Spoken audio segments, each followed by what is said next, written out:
Hi, Paul. Do you think the earliest traditions around Jesus, before the Roman Empire took Christianity over, were about religion, or were they more ascension teachings to do with human potential? That's a fascinating question. I think when we go to the earliest Christian sources, and I would suggest that we're looking at Q. This is the common material between Matthew and Luke. And when we look at Thomas, for instance, we are looking at wisdom sayings. If you go to the Gospel of Thomas, which I believe is very early, it is not an action gospel. It's not stories about Jesus doing this, that, and the other and having these miraculous experiences. They are wisdom teachings. And I'm leaning to the view that if we're looking for the original, authentic Jesus, that's probably the nature of the teaching that we're looking at. And then as Christianity continued and other documents were written to flesh out this Jesus tradition, I think then you have the stories of Jesus being added to those teachings. If you read the Gospel of Thomas, those sayings are very enigmatic and are clearly intended to leave the reader going away puzzling. And that is certainly an approach that would suggest they are ascension teachings aimed at helping us to become more than we are, more intelligent, more conscious, understanding the cosmos better, knowing how to live our lives better. And that's a tradition that continues beyond those very early documents.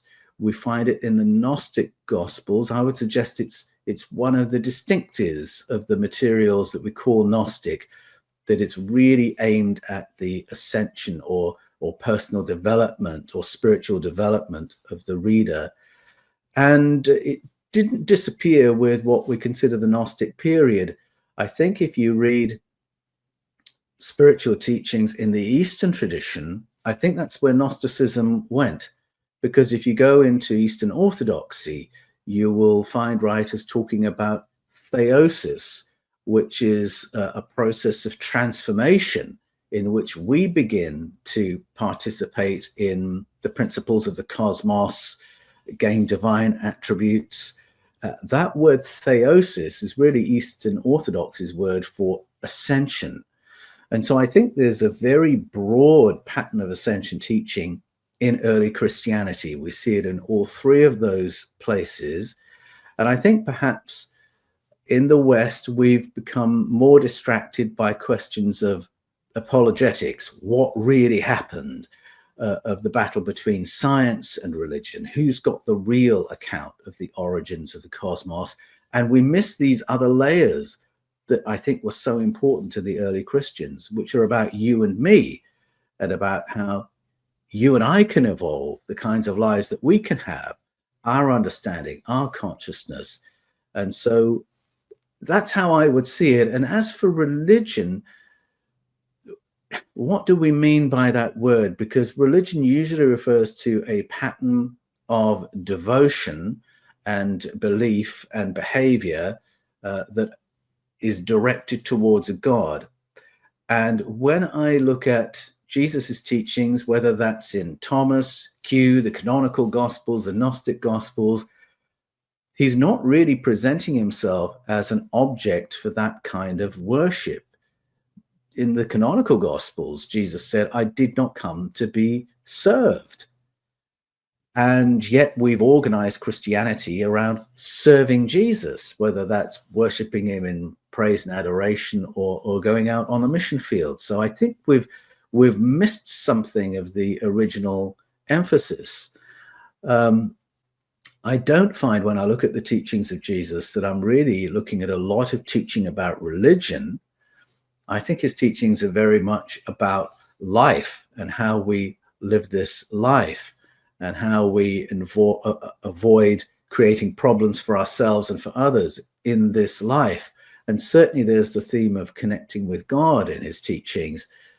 But as to religion, I mean, he didn't hold church services.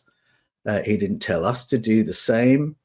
I think what emerged in his name in imperial Christianity was really very, very different from what I find in the Gospels.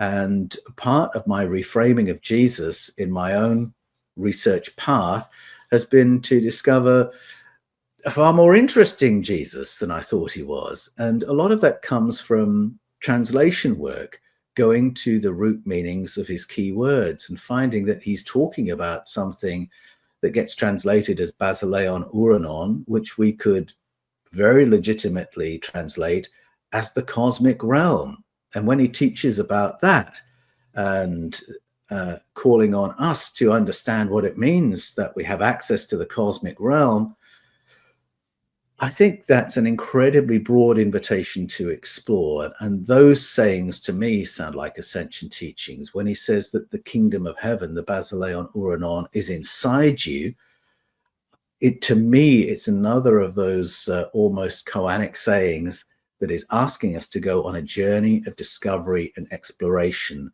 not a journey of painful religious compliance. Thanks for watching. Click here to watch the full video.